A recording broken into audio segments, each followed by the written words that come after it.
టీచర్లకు సంబంధించి ఏపీ ప్రభుత్వం ఒక సంచలన నిర్ణయం అయితే తీసుకోవడం జరిగింది.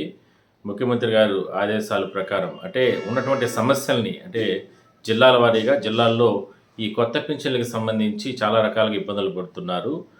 పింఛన్లు అప్లై చేసుకున్నా కూడా ఇంకా రాలేదు కాబట్టి కొత్త పింఛన్లు మంజూరు చేస్తే బావుంటుందనేది ప్రతిసారి కూడా అంటే జిల్లా కలెక్టర్లకి ఫిర్యాదులు చేస్తున్నారు. స్థానిక ఎమ్మెల్యేలకి వీళ్ళకందరికీ కూడా ఫిర్యాదులు చేస్తున్న నేపథ్యంలో చాలామంది ప్రజలు ఇబ్బంది పడుతున్నారన్న ఉద్దేశంతో అంటే కలెక్టర్ల కాన్ఫరెన్స్‌లో ఒక కలెక్టర్ గారు అడిగినటువంటి అంటే అంటే ముఖ్యమంత్రి గారిని ఒక కోరిక అంటే చెప్పిన నేపథ్యంలో, సరే ఇట్లా సమస్యలున్నాయి మీరు అనుమతి ఇస్తే కొత్త వారికి అందరికీ కూడా కొద్దిగా అవకాశం కల్పించిన వాళ్ళం అవుతాము. అంటే చాలా దివ్యాంగులకు సంబంధించి కావచ్చు, అంటే ఆహ్, అంటే హెల్త్ పింఛన్‌లకు సంబంధించి కావచ్చు, ఇట్లా దీర్ఘకాలికంగా సమస్యలు వాటి మీద పింఛన్ల విషయంలో పరిష్కారం చేస్తామంటూ కూడా అంటే విజ్ఞప్తి చేసిన నేపథ్యంలో ముఖ్యమంత్రి జిల్లాల వారీగా ఒక్కొక్క జిల్లాలో 200 మందికి, అది కూడా చాలా ప్రియారిటీగా అంటే జిల్లాకు 200 మంది పింఛన్లకు అనుమతిస్తూ కూడా ముఖ్యమంత్రి ఆదేశాలు ఇవ్వడం జరిగింది.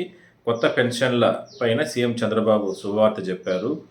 పెన్షన్ల విషయంలో కలెక్టర్లకు విచక్షణాధికారం అంటే ఎవరికి పడితే వాళ్ళకు ఇచ్చే అవకాశం లేకుండా పూర్తి స్థాయిలో వీళ్ళు అర్హులు, వీళ్ళకి ఎట్టి పరిస్థితుల్లో ఈ పింఛను ఇవ్వకపోతే వీళ్ళు జీవనం చాలా ఇబ్బందులు వస్తాయి అన్న వాళ్ళకందరికీ కూడా ఇవ్వండి. అంటే ఈ నెలలో ఒక 200 మందికి, రేపు నెలలో 200 మందికి అట్లా కొత్త వారికి యాడ్ చేసుకుంటూ పోండి.